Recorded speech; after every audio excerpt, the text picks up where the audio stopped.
Hello বন্ধুরা, তোমরা সবাই কেমন আছো? আশা করি খুব ভালো আছো, সুস্থ আছো। আমি গুঞ্জন, আর এই ভিডিওতে তোমাদের দেখাতে চলেছি আমাদের একটা ছোট্ট একটা জায়গা যেখানে শাকসবজি থেকে শুরু করে নানা রকম ফলের গাছ লাগানো হয়েছে। তো এই ঢুকেই তোমাদের এই যে দেখতে পাচ্ছ, এটা হচ্ছে আমলকি গাছ। এখনো ছোটই আছে আমলকি গাছটা, বড় হলে আমলকি হবে। আর এখানে এই যে পুঁইশাক গাছ দেখতে পাচ্ছ, লাল সবুজ দু রকম পুঁইশাক গাছই এখানে আছে। আর এই পুঁইশাক গাছগুলো তরকারি এবং ভাজা খেতে খুবই আমার ভালো লাগে। স্পেশালি এটা আমার জন্য বাবা লাগিয়েছে এখানে। তো গাইজ, এইবার যে তোমাদের গাছটা দেখাবো, এটা হচ্ছে একটা ফলের গাছ। তো এই ফলটার নাম তোমরা কেউ বলতে পারবে এটা কি ফলের গাছ? যদি জেনে থাকে অবশ্যই কমেন্ট করে জানাবে তো এটা কি ফলের গাছ। তো এই ফলটা খেতে টক টক লাগে। এই ফলটা এমনিও খাওয়া যায় এবং তরকারি রান্না করেও খাওয়া যায়। তো সাইজটা দেখো ফলের, এরকম ছোট ছোট সাইজই হয়। এই ফলটার বিশেষত্ব কি বলতো, একদম ডালের সঙ্গে হয়ে থাকে, দেখো থোকা থোকা, দেখতে খুব সুন্দর লাগে, একদম সবুজ। আর এই যে দেখো এখানে লঙ্কার চারা লাগানো হয়েছে। আর এই দেখো কত সুন্দর লঙ্কা হয়ে আছে। তো এই লঙ্কাগুলো এখনো ছোট আছে, লঙ্কাগুলো বড় হলে তারপরে এখান থেকে তুলে তারপর এগুলোকে খাওয়া হবে। আর এখানে উচ্ছে গাছ লাগানো হয়েছে। গাছগুলো এখনো ছোটই আছে, এখনো উচ্ছে হয়নি।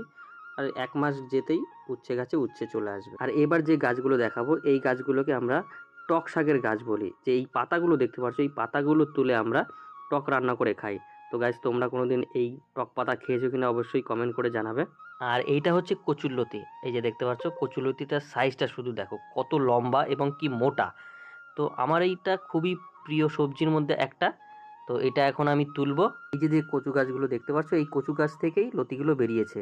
তো এখন এই কচু গাছের লতি আমরা এখন তুলবো। তো বাবাকে বললাম, বাবা তুমি কচুর লতিগুলো বের করে কেটে দাও। তো বাবা এই যে দেখতে পাচ্ছ কচুর লতিগুলো সব কাটবে, তার জন্য পরিষ্কার করছে আগে। দেখো গাইস কি মোটা আর কি বড় কি লম্বা, দেখে মনে হচ্ছে একটা লতিতেই আমাদের একটা তরকারি রান্না হয়ে যাবে। আর দেখো গাইস, এই যে কচুর লতির গোড়া দিয়ে আবার লতি বেরিয়েছে। তো কাঁচি দিয়ে বাবা লতিগুলো কাটছে। তো কেটে এই যে আমার হাতে দিল, দেখো এই যে কত বড় এবং কি মোটা, দেখেছো? তো আরও এই যে কেটে কেটে রেখেছে, সেগুলো আমি এক জায়গায় করে গুছিয়ে নিয়ে যাচ্ছি। বাড়িতে যখন যাব তখন এখান থেকে একবারে গুছিয়ে নিয়ে চলে যাব। আর এখানে এই যে আমরা পেঁপে গাছ লাগিয়েছি, দেখো ছোট্ট একটা পেঁপে গাছে কত পেঁপে ধরেছে। তো আমাদের জমিতে সবসময় পেঁপে গাছ থাকেই। আর এই যে যে লঙ্কা গাছ দেখতে পাচ্ছ, এগুলো হচ্ছে কালো লঙ্কা। মানে প্রচুর পরিমাণে এই গাছে লঙ্কা ধরে। আর এই লঙ্কাগুলো প্রচণ্ড পরিমাণে ঝাল হয়। আর এই যে যে গাছটা দেখতে পাচ্ছ বড়, এটা হচ্ছে সজনে গাছ। আর এই যে যে গাছটা দেখতে পাচ্ছ, এটা হচ্ছে ড্রাগন ফ্রুটসের গাছ। তো গাছটা বেশ বড়ই হয়ে গেছে দেখতে পাচ্ছ। তো আর কিছুদিন পর হয়তো গাছে ফল আসবে। আর এই যে যে গাছটা দেখতে পাচ্ছ, এটা হচ্ছে করমচা গাছ। তো ওই যে দেখতেই পাচ্ছ যে করমচা হয়ে আছে, এরকম গোলাপি গোলাপি সাদা।